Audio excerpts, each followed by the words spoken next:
Buccaneer S.2B, Swashbuckling Sky Pirate. In this blog we'll be talking about the most advanced variant of the Buccaneer that will soon be taking to the skies in War Thunder. Meet the Buccaneer S.2B.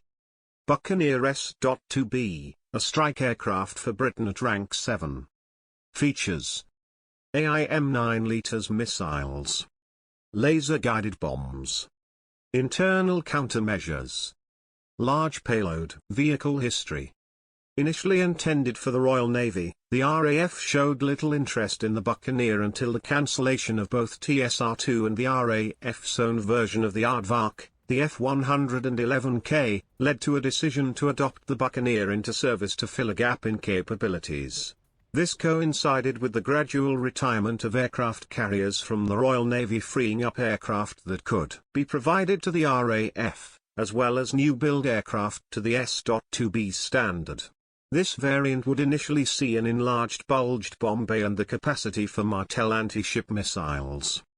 Operation Pulsator, supporting British forces in Lebanon in 1983, would see a further significant upgrade for the Buccaneer, introducing internal countermeasures to the aircraft for better self-defense. AIM 9G and AIM 9 liters capability was also added, a notable improvement over earlier AIM 9BS on earlier S.2S. Despite its age, the Buccaneer would however still prove its worth as late as the 1991 Gulf War, acting as a laser designator aircraft for Tornado GR.1s to deliver their laser-guided bombs before early tiled pods became available for operations. Later in the conflict, Buccaneers would themselves take part in direct bombing attacks. Initially not planned to take part in Operation Granby, a handful of Buccaneer S.2Bs from No. 12, 208 and 237 Otsu were rushed over to the Gulf, hastily repainted in desert pink and equipped now with AIM 9LS and PAVE spike pods.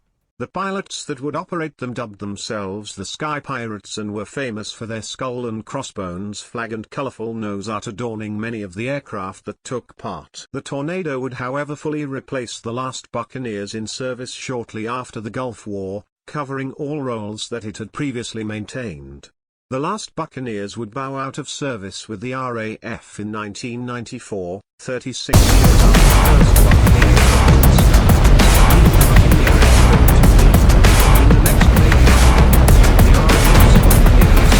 B variant will be joining the strike aircraft line of the British Tree, taking its place at rank 7 and filling a noticeable gap.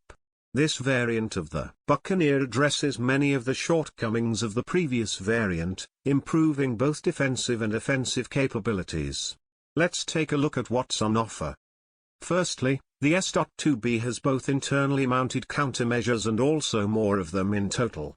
Unlike the previous version, you won't have to use valuable wing stations in order to have protection from missile threats.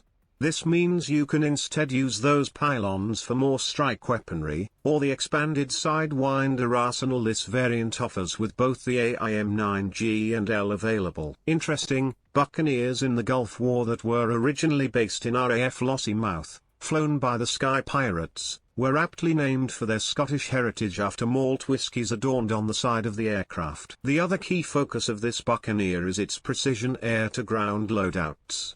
Armed with a PAVE spike targeting pod, the S.2B can deploy PAVE 2 bombs as well as the regular conventional bomb types found on the previous variant.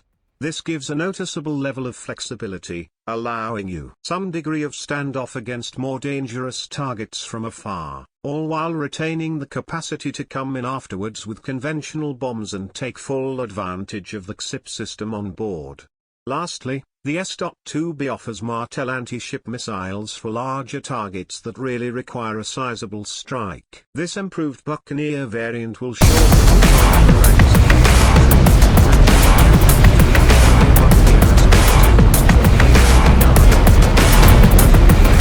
Stay tuned to the news to see what else we have lined up for the next major update in War Thunder. Until then, enjoy your battles.